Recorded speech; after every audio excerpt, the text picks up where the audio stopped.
if other people are putting in 40-hour work weeks and you're putting in 100-hour work weeks, then even if you're doing the same thing, you know that you will achieve in 4 months what it takes them a year to achieve. I went to Russia to look at buying a refurbished ICBM, which is a very trippy experience. It was very bizarre. And when I tell people that, they're like, what? I think it's important that humanity become a multi-planet species. I think most people would agree that a future where we're a spacefaring civilization is inspiring and exciting compared with one where we are forever confined to Earth until some eventual extinction event. You know, that's really why I started SpaceX. When you had that third failure in a row, did you think, I need to pack this in? Never. Why not? I don't ever give up. I mean, I'd have to be dead or completely incapacitated. You know, there are American heroes who don't like this idea. Neil Armstrong, Gene Cernan have both testified against commercial spaceflight and the way that you're developing it, and I wonder what you think of that. I was very sad to see that because those guys are, those guys are heroes of mine, so it's really tough. You know, I wish they would come and visit and see the hardware that we're doing here.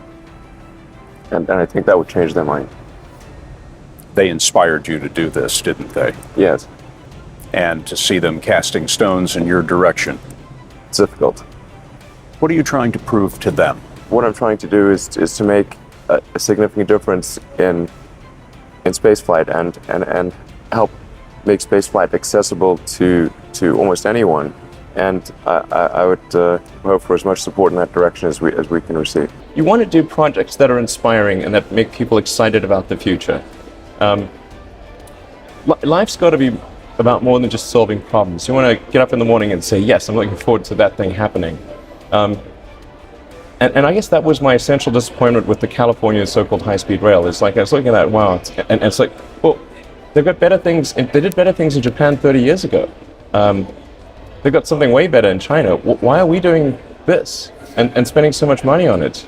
Try to be useful. Do things that are useful to your fellow human beings, to the world. It's very hard to be useful. Very hard.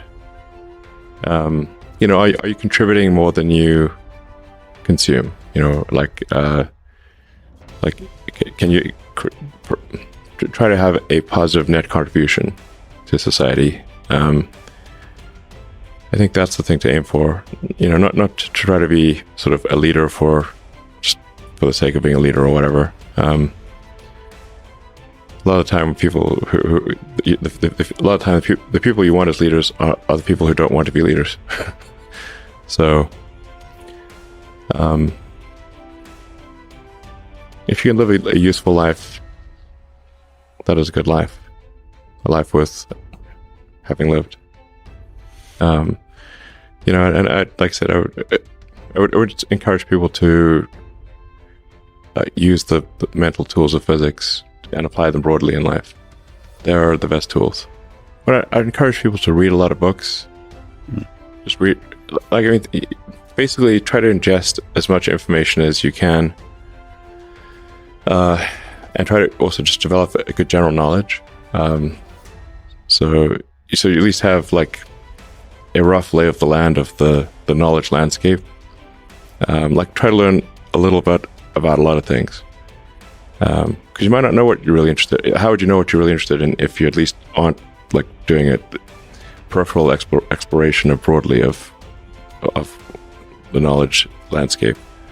And talk to people from different walks of life and different industries and professions and skills and occupations. Just try to learn as much as possible. Man's search for meaning. But just generally, like I said, I would encourage people to read broadly. In many different subject areas, and then try to find something where there's an overlap of your talents and what you're interested in. So people may be good at something, or they may have skill at a particular thing, but they don't like doing it. Mm-hmm. So you want to try to find a thing where that's a good combination of the things that you're inherently good at, but you also like doing. But you got to learn about things somehow. So reading a broad range, like just really read it. You know, at one point when I was a kid, I read through the encyclopedia. So that was pretty helpful.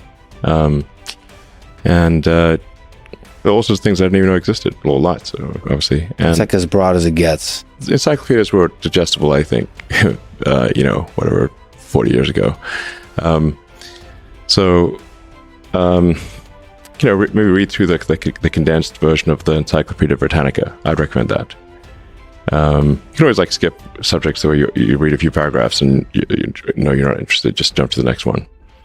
So read the encyclopedia or skim through it.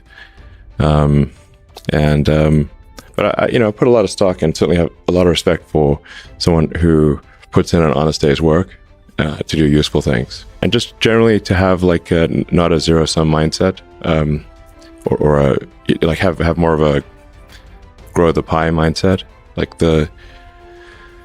if you sort of say like when we see people like perhaps including some very smart people kind of taking an attitude of like doing things that seem like morally questionable, it's often because they have at a base sort of axiomatic level a zero-sum mindset, and they, without realizing it, they don't realize they have a zero-sum mindset, or at least they don't realize it consciously.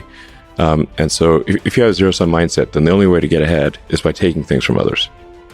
If it's like if the pie is fixed, then the only way to have more pie is to take someone else's pie. But this is false. Like obviously the pie has grown dramatically over time, the economic pie.